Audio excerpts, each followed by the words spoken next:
Hey everybody, welcome to this week's episode of Pensado's Place. You see the P right there. We've got an episode that Dave and I absolutely loved.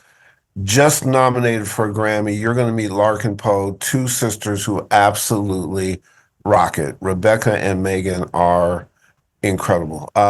Before we get to them, and you're going to enjoy them, a couple quick ones.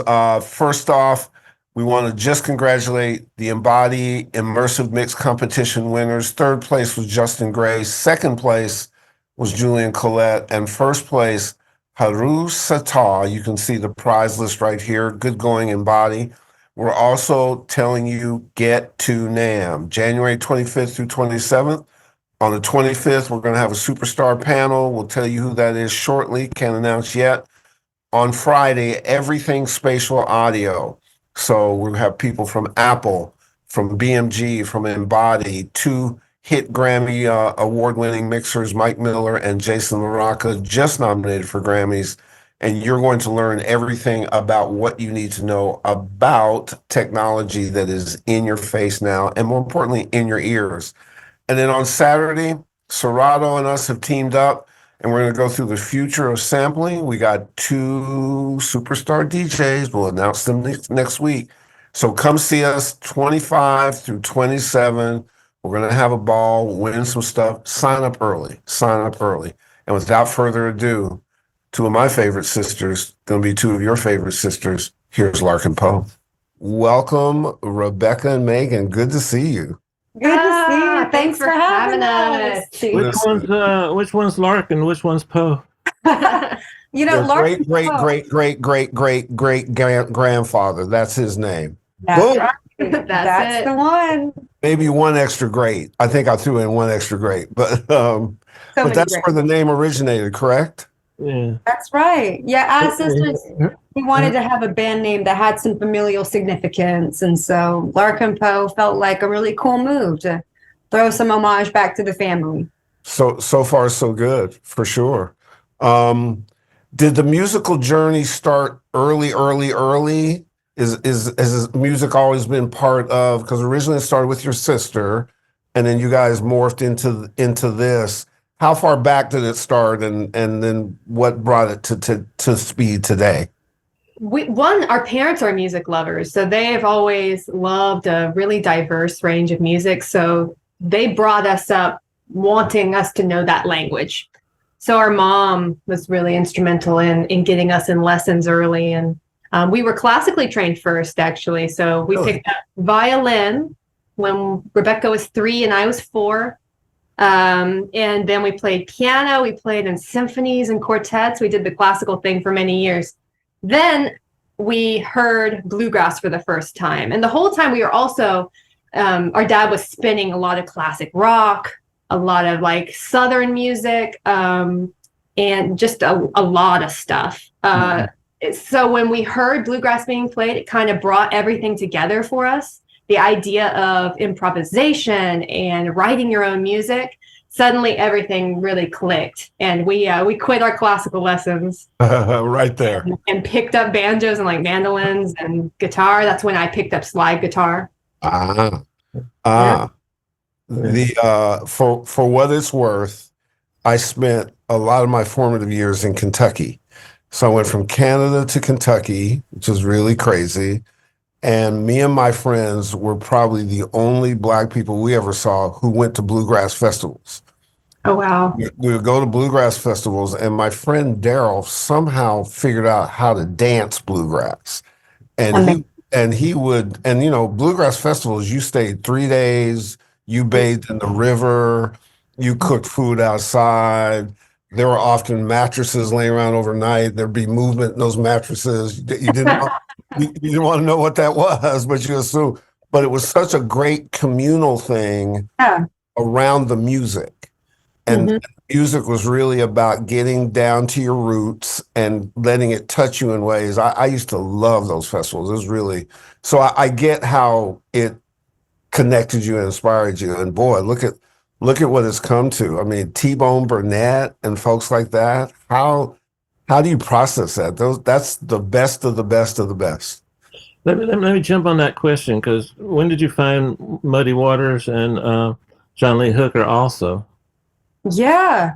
I think being able to dip our toes into the Americana bluegrass, traditional American music pool in our mid-teens, that was really a shifting point for Megan and I.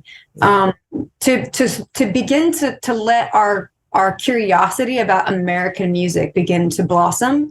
And so by digging deeper into, the traditions of American music and understanding that bluegrass is an offshoot of the blues, and that all of the Southern rock records that we grew up listening to, they were all, I don't want to be disrespectful and say derivative, but they're all drawing from that similar, that singular root that is the foundation of American music, being the blues.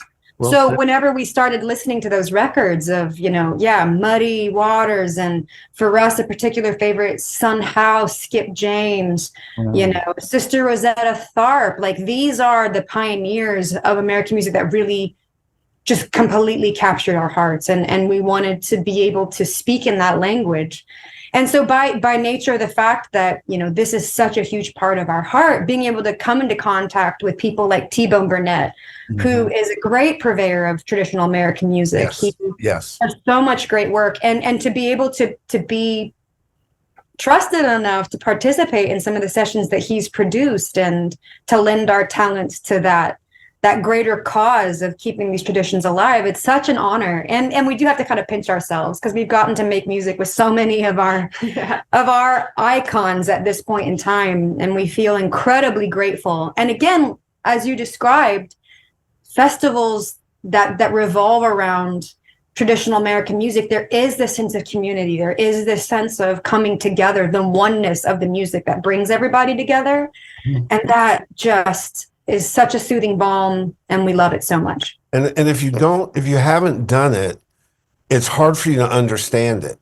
And I also find that people in that community, they feel a responsibility to maintain the tradition, to honor it and respect it. Like it's not something to trifle with. You don't bounce in it, disrespect it, and bounce out and think it's cool, because it ain't.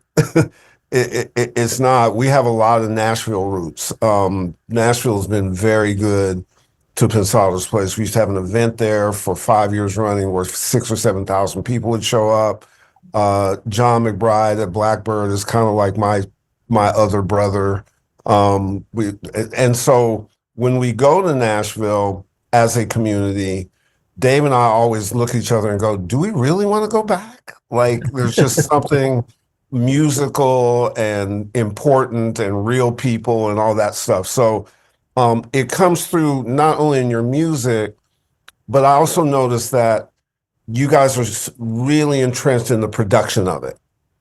And so nobody's putting this on you. You guys are creating it, and it's coming out of Rebecca and Megan, like it is from the heart. Do I have that correct? Yes. I think being able to start making music together so young, and also being a built-in team as sisters, we were able to experience a lot of the industry even before we were in our 20s. We started Larkin Poe in 2010, and we kind of kicked around. We made some records, always, self-producing as much as we could, really trying to dig within and have the creative vision of our own volition. But I think the older that we got, the more and more we realized that was to be cherished, because no one can fully understand or crystallize your creative vision better than you can. So instead of trying to outsource and, make records for labels or, work with producers, all respect to, all the partners, it definitely takes a village. But our speed was always digging within and coming together as sisters. And we started our record label in 2017. And we have a really lean, mean team of people that help us execute down to like the barest detail, the things that we want to put out into the world. And so that's why I do think at this point in our career, we just got off a 5-week, European tour that was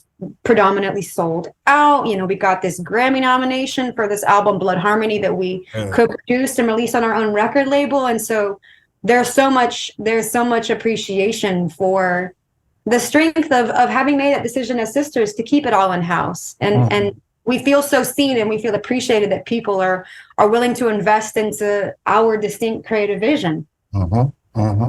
Did you guys ever go so far back that you went to Flat and Scruggs on the? Yes. Yes. Oh yeah, man. It's funny that you ask, because in our teens, who played the banjo? Who played the? I played banjo and mandolin. Yeah, I was going to say mandolin too. Yeah, the strings are on a mandolin are like the same as violin. So I learned mandolin, and then now I can play violin. there you go. Yeah, the two are one and the same. But it's Scruggs, man. Whew. Oh, same. I mean, so much respect.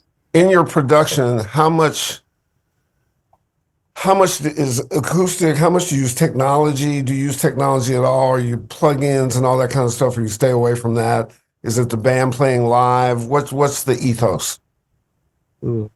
So when we started the record label in 2017 and we really decided we were going to self-produce, we also brought all of the playing in-house as well. So we decided we wanted to make a record that was just us. And so we played all of the instruments, which also meant that Rebecca kind of delved into programming drums. And that was an interesting period of time for us where we were able to kind of learn how we were going to facilitate all aspects of the band, of the rock and roll band. And we learned a lot in that process. And we did that for about 3 albums where we just played everything and had a lot of programming. And it was fun to play around with those elements with roots music being the focus. Right. It kind of brought a contemporariness to the music. That was fun. But for Blood Harmony, when we went to the studio, we really wanted to make a live sounding album. Something that really married who we are on stage with the recording process. So we had live drums. We brought in the people who played with us out on the road. They came into the studio with us. So it was more of a family affair at that point in time. And did end up being more of a live album, just very traditional kind of stripped back rock and roll. Yeah. And to your point as well, I think it was, like you said, it was a really cool period for us, sort of marrying tech with the fact that we are by nature a live performance band, that we've been touring since we were in our mid-teens. Right. So that's a huge part of who we are. And with this record, Blood Harmony, to be able to roll it back and to remove some of the tech, you know, we got to co-produce this record with my husband, Tyler Bryant, who's a great Texas blues guy. And he, since the pandemic, has had such a passion for engineering. And so we were really excited to be able to actually use period vintage gear. Like, he's been tracking down some, I am not the engineer of the family, so I'm not going to even try to tell you what gear we used, but beautiful tubey, saturated, vibey stuff, beautiful old microphones, the Elvis microphone, and all this stuff that really brought out that extra, like, je ne sais quoi of what makes live performance music, rock music, guitar music so special. And so that, I think it makes sense why this record really has been our best record to date, because we're sort of embracing the traditions of this American music that we're trying to continue the journey of. And can I ask your permission for something? Yes, sir. Don't ever fall into a pattern. Keep changing that shit up. Go live, go tech, because I think authentic voices, you know, there's a lot of replication in music in our business, and some of it's good. But when you have an original voice, it's important that you lead us and take us places and take the liberty to lead us and never get into a box where we just go, oh, here's Larkin Poe. We know it's going to be. It should be Larkin Poe's coming. What the fuck they going to do? You know? I love that you're saying that, because that's actually some advice we got pretty early on from Elvis Costello. He said, like, don't live in a box. Like, don't let people put you inside of something and then stay in that. Be yourself. And he is the king of reinventing himself, I think. You never know what you're going to get from Elvis, and it keeps people guessing. I think we've tried to take that advice on board. 100 years ago, when Prince came out with 1999, I met this little guy who said, "Hey, why don't you come out? I'm an engineer for some rock band, and why don't you come out and watch football?" And I was like, "Yeah, yeah, yeah." And so I just went just because I like football. Knocked on his door. Mick Fleetwood answered the door. I went, "Oh, that's exactly the look on your faces. That was the look on my face." I was like, "Okay, Herb, act like you know what to do. Act like you know what to do."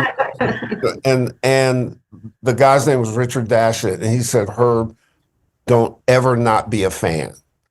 Always maintain being a fan. Don't get so jaded that this is cool." And I never have. And so for Dave and I, we are just thrilled that people come on our show and think it's valuable to come on our show. We get to meet folks like yourself. So I think, what we try to tell our audience is that the very best are always the most curious, the less jaded, and they're trying to push to the next thing. Like, you don't get there and then chill out because you're dope and you got all this shit going on.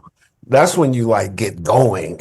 So when I got the call about you guys, and I have a good friend that's involved, Greg Shelsa, and it took me like 1 second to go, "Are you fucking kidding me? Absolutely, please." But then I fell in love with the music on top of it, and it's thrilling to know that our business is in good hands, moving forward with people pushing the envelope and being recognized. And what I didn't know is, and a lot of people don't understand how entrepreneurial this game is.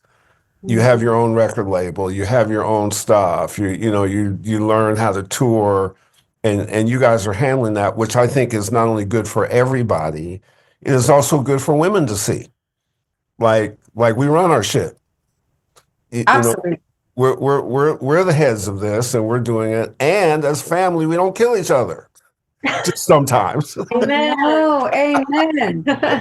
I mean, yes, and a blanket amen to all that, because I think that to be able to be vulnerable and present in this industry, we all desperately need that. I think especially when it comes to, like, as you're speaking to curiosity and like being a human, the only constant that we can count on is change. And so, like, being able to stay present with like the change in technology, the change in social media, how big a role social media now plays in the music industry, and the fact that indie artists, in our mind, like, we definitely like want to continue to lead the charge and be empowering for artists that do make music that's a little bit outside the box. It's hard to define what it is that we do as Larkin Poe. Right. And so to be able to, like, hey man, let's pull up by our own bootstraps and make our own record label. So if nobody can see the vision, that's okay. We have the vision. And we're going to be able to push this forward. And that has served us so well. And I think that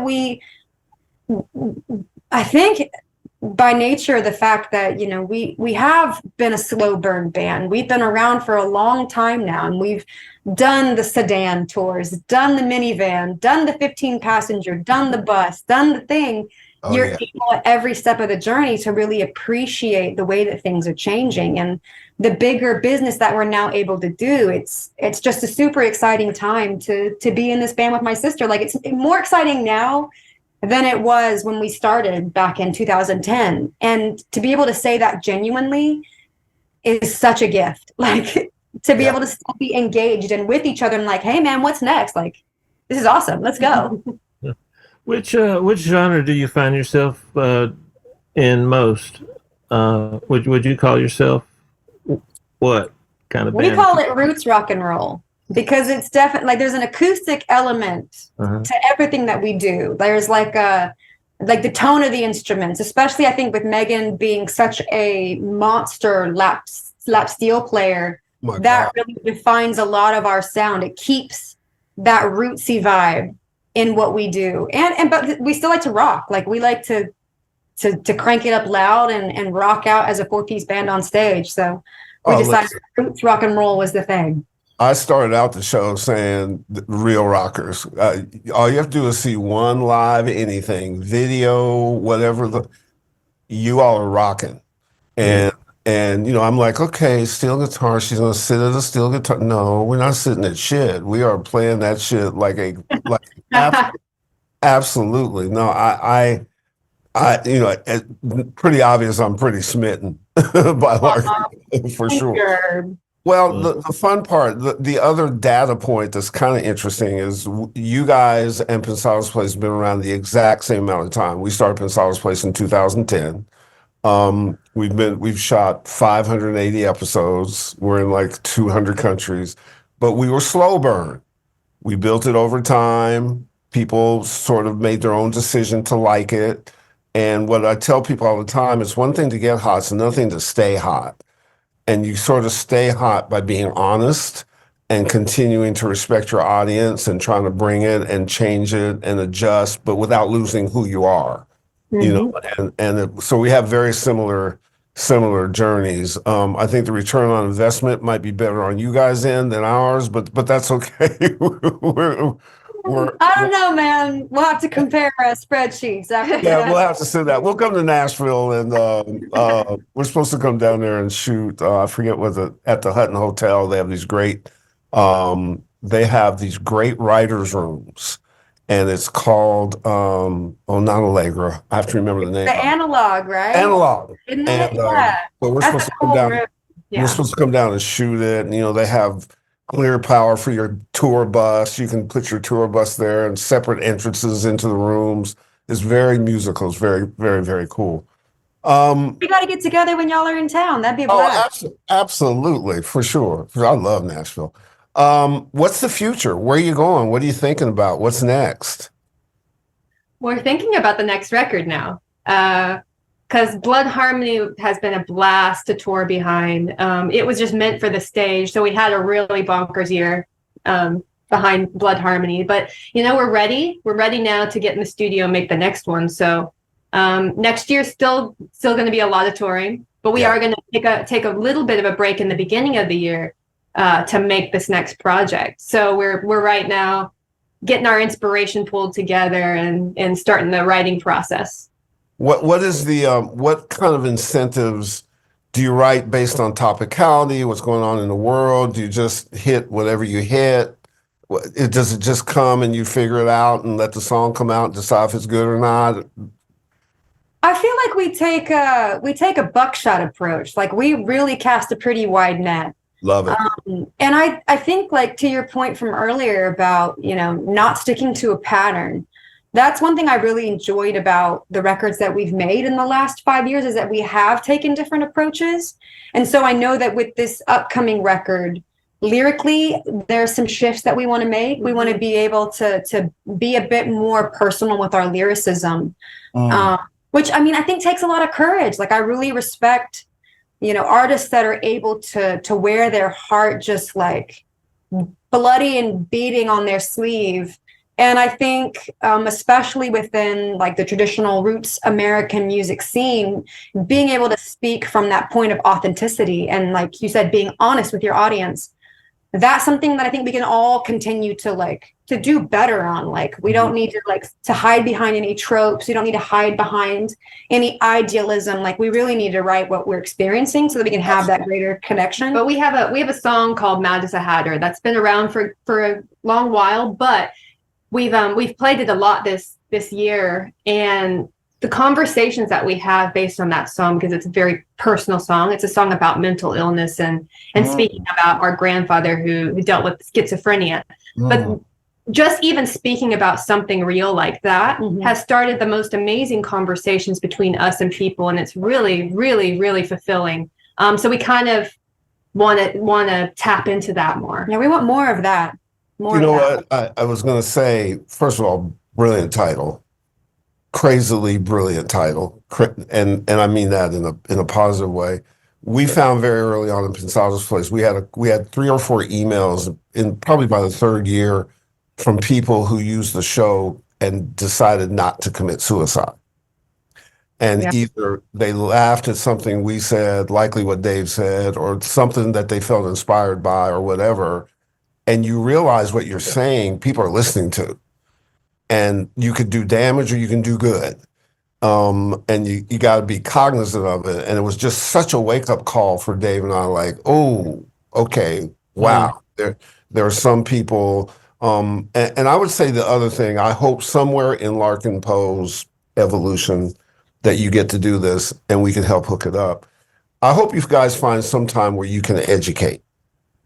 Either, do a course, be involved with the school, appear, and just not that you have to take on a teacher's thing, but the lessons that you have that you can impart from songwriting, entrepreneurialism, touring, women who run their show, how to be in a relationship and move forward. Like we are going to do a show on couples because the dynamic of a couple that's in show business, that can either affect your creativity in a good way or a bad way. And what we found in our show is that people are hungry for all that information. Your husband could come on and talk about engineering, all that stuff. So if education is ever part of it, we're involved with lots of schools. Doesn't have to be super formal. It can just be appearance. And frankly, John McBride has a great program that is one phone call for me to hook you up into. If you're That'd be awesome. That's when I feel like that's when we learn the most too, is like when you actually sit down and you start